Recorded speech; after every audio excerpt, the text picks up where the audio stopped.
요한복음 3장. 바리새인들 중에 니고데모라는 사람이 있었습니다. 그는 유대 공의회 의원 중 한 사람이었습니다. 어느 날 밤 니고데모가 예수님을 찾아왔습니다. 그는 선생님, 우리는 당신이 하나님께로부터 오신 선생님이라는 것을 압니다. 하나님께서 함께 하시지 않는다면 아무도 선생님께서 하셨던 일들을 행할 수 없습니다. 라고 말했습니다. 예수님께서 대답하셨습니다. 내가 너에게 진리를 말한다. 누구든지 다시 태어나지 않으면 하나님 나라를 볼 수 없다. 니고데모가 예수님께 물었습니다. 사람이 이미 나이가 많아 어른이 되었는데 어떻게 다시 태어날 수 있겠습니까? 어머니의 태 안에 다시 들어가 2번씩이나 태어날 수 있겠습니까? 예수님께서는 이렇게 대답하셨습니다. 내가 너에게 진리를 말한다. 누구든지 물과 성령으로 태어나지 않는다면 그 사람은 하나님 나라에 들어갈 수 없다. 사람이 육체적으로는 그의 부모로부터 태어나지만 영적으로는 성령으로부터 태어난다. 내가 너에게 다시 태어나야 한다고 말한 것에 너무 놀라지 마라. 바람은 제 마음대로 부는 법이다. 너는 바람 부는 소리는 듣지만 그 바람이 어디에서부터 와서 어디로 가는지는 알지 못한다. 성령으로 다시 태어나는 모든 사람도 이와 같다. 니고데모는 이런 일이 어떻게 가능할 수 있습니까? 라고 물었습니다. 예수님께서 대답하셨습니다. 너는 이스라엘 선생인데도 이 일들을 이해하지 못하느냐? 내가 너에게 진리를 말한다. 우리는 우리가 아는 것을 말하고 우리가 본 것을 증언한다. 그러나 너희는 우리가 증언한 것을 받아들이지 않고 있다.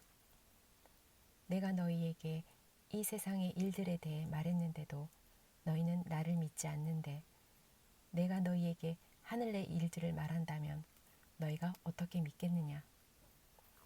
하늘에서 내려온 사람, 곧 인자 외에는 하늘에 올라간 사람이 아무도 없다. 모세가 광야에서 뱀을 높이 들었던 것처럼 인자도 들려야 한다. 그것은 그를 믿는 사람들에게 영생을 얻게 하기 위해서이다. 이와 같이 하나님께서는 세상을 사랑하여 독생자를 주셨다. 이는 누구든지 그의 아들을 믿는 사람은 멸망하지 않고 영생을 얻게 하려 하심이다. 하나님께서는 세상을 심판하시기 위해 그의 아들을 세상에 보내신 것이 아니라 자기 아들을 통하여 세상을 구원하시기 위해 아들을 보내신 것이다. 하나님의 아들을 믿는 사람은 유죄 판결을 받지 않는다. 그러나 그를 믿지 않는 사람은 이미 유죄 판결을 받은 것이다. 그것은 사람이 하나님의 독생자의 이름을 믿지 않았기 때문이다. 판결 내용은 이렇다. 빛이 세상에 와 있지만 사람들은 빛보다는 어두움을 더 좋아하였다는 것이다. 그들이 어두움을 더 좋아하는 것은 그들의 행위가 악하기 때문이다. 악을 행하는 사람마다 빛을 미워하며 또한 빛으로 말미암아 자기 행위가 폭로되는 것이 두려워 빛을 향해 나오지 않는다. 그러나 진리를 행하는 사람은 그가 행한 모든 일들이 하나님을 통하여 행한 것이라는 사실을 나타내기 위해 빛을 향해 나온다. 이 일이 있은 후 예수님과 그의 제자들은 유대 지방으로 내려갔습니다. 예수님께서는 거기서 그의 제자들과 함께 머무르시면서 사람들에게 세례를 주셨습니다. 세례자 요한도 살렘 근처에 있는 에논에서 세례를 주었습니다. 이는 그곳에 물이 많고 사람들도 계속해서 자기에게 나아왔기 때문입니다. 이때 요한이 아직 감옥에 갇히기 전이었습니다. 요한의 제자들 중 몇 사람과 유대인 사이에 정결예법에 대한 논쟁이 벌어졌습니다. 그래서 그들은 요한에게 와서 선생님, 요단강 동편에서 선생님과 함께 계시던 분, 즉 선생님께서 이전에 증언하셨던 그분이 지금 세례를 주고 계시며 모든 사람들이 그분에게로 가고 있습니다. 라고 말했습니다. 요한이 대답했습니다. 하늘의 하나님께서 주지 않으시면 사람은 아무것도 받을 수 없다. 너희들은 나는 그리스도가 아니며 그분보다 앞서 보냄을 받은 사람이다. 라고 말한 것들을 들은 증인들이다. 신부의 주인은 신랑이다. 신랑을 기다리며 그가 오는 소리에 귀를 기울이는 신랑의 친구는 신랑의 소리를 듣고 대단히 기뻐한다. 나의 기쁨도 이와 똑같은 것이다. 나의 기쁨이 이제 이루어졌다.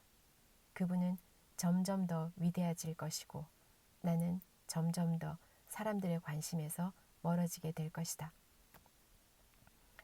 위로부터 오신 분은 모든 것 위에 계신 분이다. 땅으로부터 온 사람은 땅에 속하여 땅의 일을 말한다. 그러나 하늘로부터 오신 분은 모든 것 위에 계신 분이다. 그분은 그가 보고 들은 것을 증언하신다.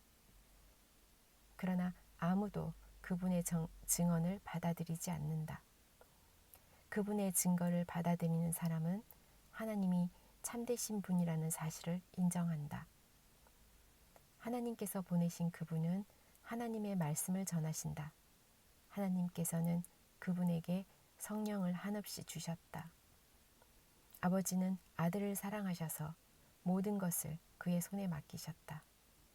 아들을 믿는 사람은 영생이 있지만 아들을 거역하는 사람은 생명을 보지 못하고 도리어 그에게 하나님의 진로가 있을 것이다. 요한복음 4장. 바리새인들은 예수님께서 요한보다 더 많은 사람을 제자로 삼고 세례를 준다는 소문을 들었습니다. 그러나 사실 예수님께서 직접 사람들에게 세례를 주신 것이 아니라 제자들이 세례를 준 것이었습니다. 예수님께서는 바리새인들이 자기에 대하여 이야기하고 있다는 것을 아시고 유대를 떠나 다시 갈릴리로 가셨습니다. 갈릴리로 가려면 사마리아 지방을 거쳐 가야만 했습니다. 예수님께서는 사마리아에 있는 수가라는 마을로 들어가셨습니다. 이 마을은 야곱이 자기 아들 요셉에게 주었던 밭에서 그리 멀지 않은 곳에 있었습니다. 그곳에 야곱의 우물이 있었습니다. 예수님께서는 오랜 여행으로 피곤하여 그 우물가에 앉으셨습니다. 그때가 대략 정오쯤이었습니다. 사마리아 여자 한 사람이 물을 기르러 나왔습니다. 예수님께서는 그 여자에게 내게 마실 물 좀 주시오 라고 말씀하셨습니다. 이 일이 일어날 즈음 예수님의 제자들은 먹을 것을 사러 마을로 내려가고 그 자리에 없었습니다.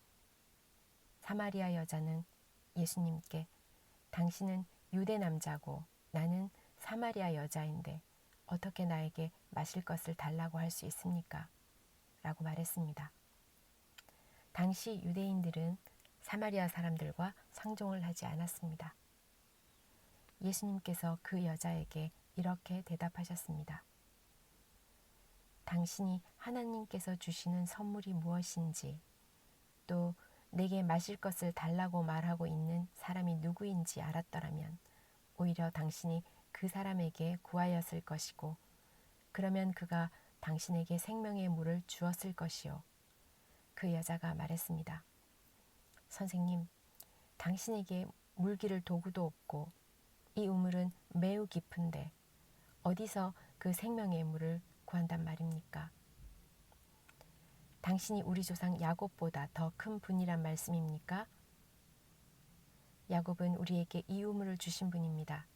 그분도 친히 이 우물에서 물을 길어 마셨고 그분의 아들들과 가축들도 그렇게 했습니다. 예수님께서는 이 물을 마시는 사람은 다시 목마를 것이요. 그러나 내가 주는 물을 마시는 사람은 누가 되었던 간에 영원히 목마르지 않을 것이요. 내가 주는 물은 그 사람 안에서 계속 솟아나 영원한 생명을 가져다 주는 우물이 될 것이요. 라고 말씀하셨습니다. 사마리아 여자는 예수님께 선생님, 저에게 그런 물을 주셔서 제가 다시는 목이 마르지 않을 뿐더러 물을 기르러 여기에 오지 않게 해주십시오. 라고 말했습니다. 예수님께서 그 여자에게 가서 당신 남편을 불러 이리로 데려오시오. 라고 말씀하셨습니다. 그 여자는 예수님께 저는 남편이 없습니다. 라고 대답했습니다. 그러자 예수님께서 당신이 남편이 없다고 한 말은 맞는 말이요. 실제로 당신은 남편이 5명이나 있었고 지금 당신과 함께 사는 남자도 당신 남편이 아니오. 당신이 방금 전에 말한 것은 틀린 말이 아니었소. 라고 말씀하셨습니다. 그 여자는 선생님, 제가 보기에 선생님께서는 예언자이십니다. 우리의 조상들은 이 산에서 예배하였으나 유대인들은 예배할 수 있는 유일한 장소는 예루살렘에 있다고 주장합니다. 라고 말했습니다. 예수님께서 이렇게 대답하셨습니다. 여인이여, 나를 믿으시오. 이 산에서도 아니고 예루살렘에서도 아닌 당신네들이 아버지께 예배할 때가 올 것이오. 사마리아 사람인 당신네들은 알지 못하는 것을 예배하나 우리 유대인들은 우리가 알고 있는 것을 예배하오. 그것은 구원이 유대인에게로부터 나오기 때문이요. 그러나 참되게 예배하는 사람이 영과 진리로 아버지께 예배할 때가 올 것인데 지금이 바로 그때요. 그리고 하나님께서는 이렇게 예배하는 사람을 찾고 계시오. 하나님께서는 영이시기 때문에 하나님께 예배하는 사람들은 반드시 영과 진리로 예배해야만 하오. 그 여자는 그리스도라고 불리는 메시아가 오실 것이라는 사실을 알고 있었습니다. 그분이 오시면 우리에게 모든 것을 설명해 주실 것입니다. 라고 말했습니다. 그러자 예수님께서 여자에게 말씀하셨습니다. 지금 당신과 이야기하고 있는 내가 바로 그 메시아요. 바로 그때 예수님의 제자들이 마을에서 돌아왔습니다. 그들은 예수님께서 여자와 이야기하고 있는 것을 보고 무척 놀랐습니다. 그러나 아무도 선생님, 무엇을 구하고 계십니까? 라거나 선생님, 무슨 일로 그 여자와 이야기하고 계십니까? 라고 묻는 사람이 없었습니다. 그 여자는 물 항아리를 버려두고 마을로 돌아가 사람들에게 말했습니다. 여러분, 이리 와서 내 과거의 일을 다 말해준 사람을 한번 보세요. 이분이 메시아가 아닐까요? 그러자 사람들이 마을에서 나와 예수님께로 왔습니다. 그 사이 제자들은 예수님께 선생님, 음식을 좀 드시지요. 라고 청했습니다. 그러나 예수님께서는 나에게는 너희들이 알지 못하는 먹을 음식이 있다. 라고 대답하셨습니다. 그러나 제자들은 자기들끼리 누가 예수님께 먹을 것을 갖다 드렸을까? 라고 말했습니다. 예수님께서 이들에게 말씀하셨습니다. 나의 음식은 나를 보내신 분의 뜻을 행하고 그분의 일을 완수하는 것이다. 너희들은 넉 달이 지나야 추수할 때가 될 것이다 라고 말하지 않느냐. 그러나 나는 너희에게 말한다. 눈을 들어 밭이 보아라. 이미 곡식이 익어 추수할 때가 되었다. 추수하는 사람은 벌써 추수한 대가로 품삯을 받고 영생을 위한 곡식을 추수하는 중이다. 그래서 씨를 뿌린 사람은 추수하는 사람과 함께 기뻐할 수 있게 될 것이다. 그러므로 한 사람은 씨를 뿌리고 다른 사람은 추수한다 라고 하는 말은 진리이다. 나는 너희들이 직접 수고하지 않은 것을 추수하라고 너희들을 보냈다. 다른 사람들은 수고하였고 너희들은 그들이 해놓은 수고의 결실을 얻게 되었다. 그 마을에 사는 많은 사마리아 사람들은 그 여자가 그분은 내 과거의 모든 일들을 나에게 말씀해 주셨어요. 라고 말한 것 때문에 예수님을 믿었습니다. 사마리아 사람들이 예수님께 그들과 함께 지내다가 가시기를 청했으므로 거기서 이틀을 머무르셨습니다. 그래서 보다 많은 사람들이 예수님의 말씀을 듣고 예수님을 믿었습니다.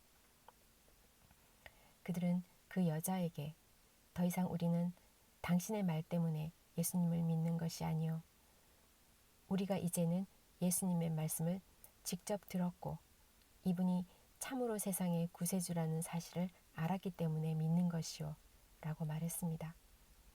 이틀 후에 예수님께서는 그곳을 떠나 갈릴리로 가셨습니다. 전에 예수님께서는 예언자가 자기 고향에서는 존경을 받지 못한다고 직접 말씀하신 적이 있습니다. 예수님께서 갈릴리에 도착했을 때 그곳 사람들은 예수님을 환영했습니다. 왜냐하면 그 사람들은 유월절에 예루살렘에서 예수님께서 하신 모든 일들을 보았으며 또한 자신들도 유월절에 그곳에 있었기 때문입니다. 예수님께서는 갈릴리 가나를 또 방문하셨습니다.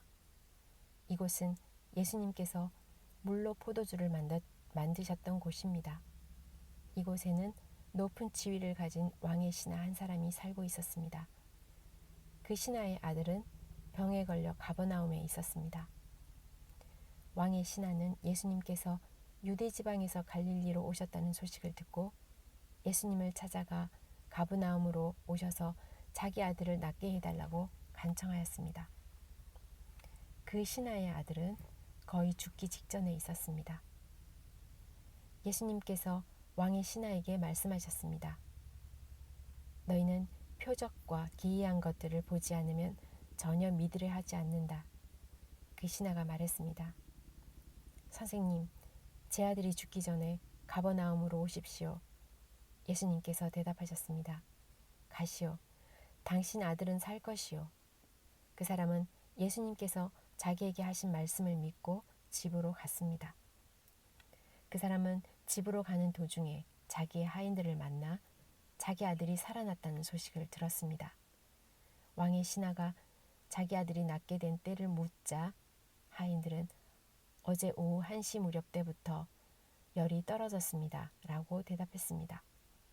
아이 아버지는 그때가 바로 예수님께서 당신 아들은 살 것이요 라고 말씀하신 그 시각과 정확히 일치한 것을 알고 자기와 그 집의 모든 사람이 예수님을 믿었습니다. 이것은 예수님께서 유대에서 갈릴리로 오신 후 행하신 두 번째 표적이었습니다.